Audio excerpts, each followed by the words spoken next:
I really want this record to be the kind of record you can get home, put headphones on or whatever, and just sit there and be transported to this magical musical place.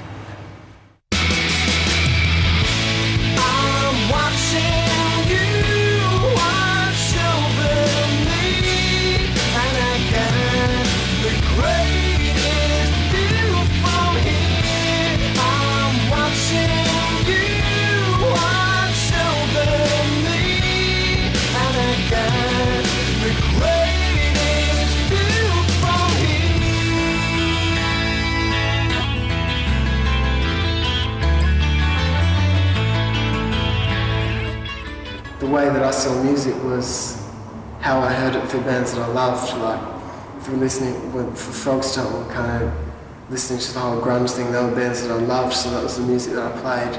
With Freak Show, we were into a lot more heavier stuff because we were getting older and I was just getting angrier as a person. When it came around to Neon Ballroom, it wasn't so much about playing music that I was listening to, it was about playing music as an expression of myself and using it as more of, it's more of an art form. It's more of creating something which is magical and something that you can listen to, and this album to me is really magical.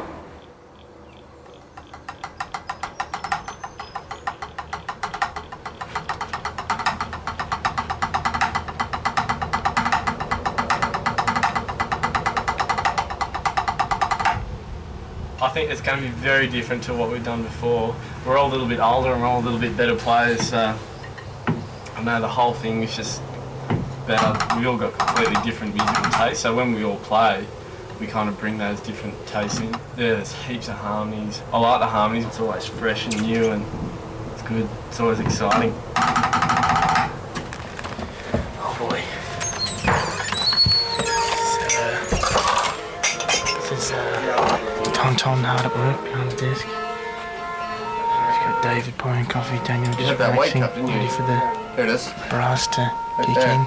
Warm you up? It's just for half. Yeah.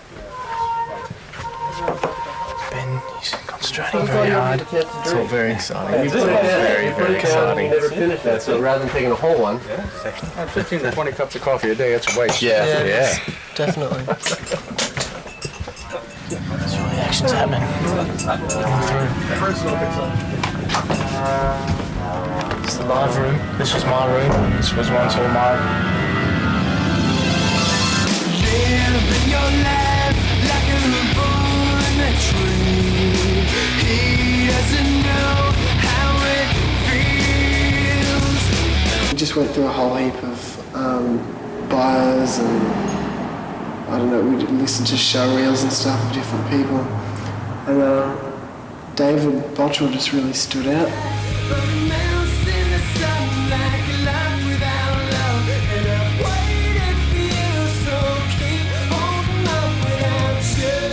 The impression that I got initially was that he was really open to being ambitious, and he wasn't scared by a lot of the ideas I had, which a lot of the other guys that I met were. They were kind of, when I was talking about ideas I had and when they'd heard the demos, I think they didn't really know how to take it. I think they just thought it was a kid with these stupid stoner ideas, and I didn't feel anything from them. But David, I really felt like he was into it, and he felt really positive about it. It takes all week.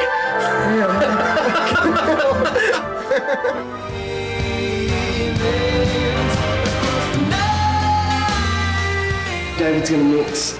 He's producing and I'm co-producing on this record, which is another thing that I kind of haven't really ventured into. Although on the last album I had a lot of ideas, we didn't really discuss any co-producing things. I just went in there and did my thing. This time around, it's a lot more conscious, like who's doing what. So it's a good feeling. There's this underlying confidence because it feels like everything's in place and we've kind of got this rough map.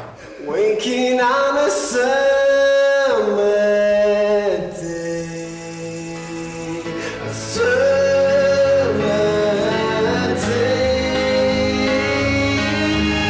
and after all these years, forget about all the troubled times, and after all these years, forget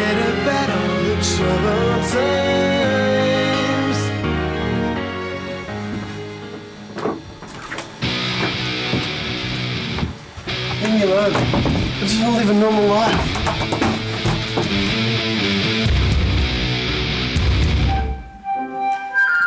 We were talking about arrangers, and he said, have you thought of Van Dyke Parks? And I'd heard the name, but I haven't really heard much of his stuff. And I was like, yeah, right, let's try it out. And I listened to some of his stuff, and it was just perfect. And I had a conversation with him. Me and David actually had a conference call. Does this give you stuff to chew on?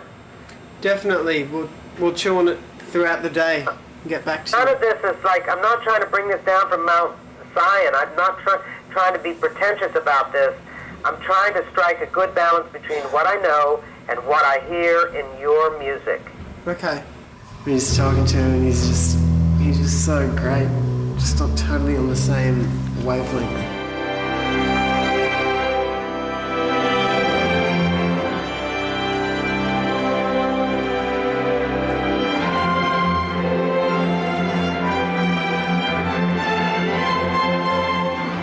I've just worked on 3 songs, but that's been a career. I mean, I was a brunette when I started this project, okay? 50-cent word is synesthetic. You know, where you might say that it tastes purple or it sounds green. There are such relationships, and there are people who are cursed with this thing called synesthesia. Great artists and musicians have evoked those relationships when music feels cinematic, and this music does, and that's a gift.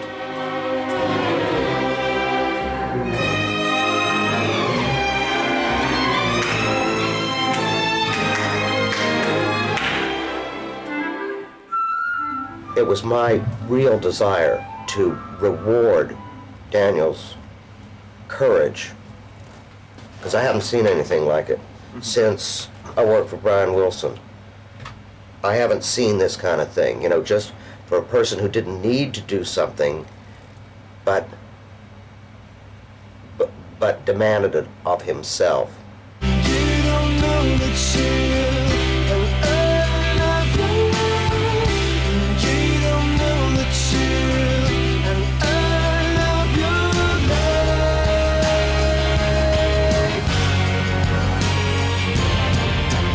What have you been, Ben?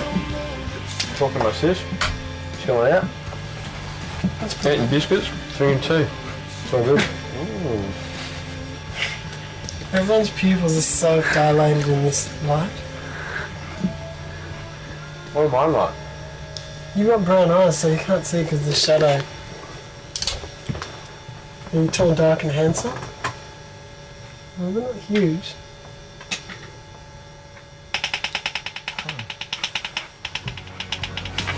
You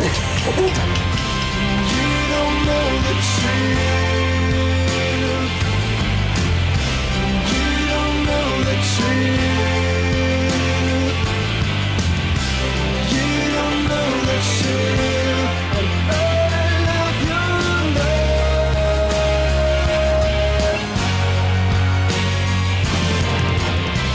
You don't know the truth.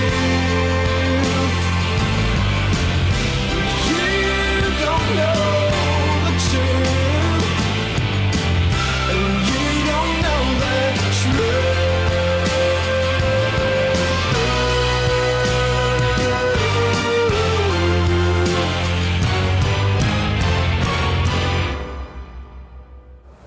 When I hear the finished product, when I hear this record, I think I'll look back on the last 2 years and say, well, I'm glad I did it, because I live for this music, and if I'm happy with the music, then I'm happy with my life.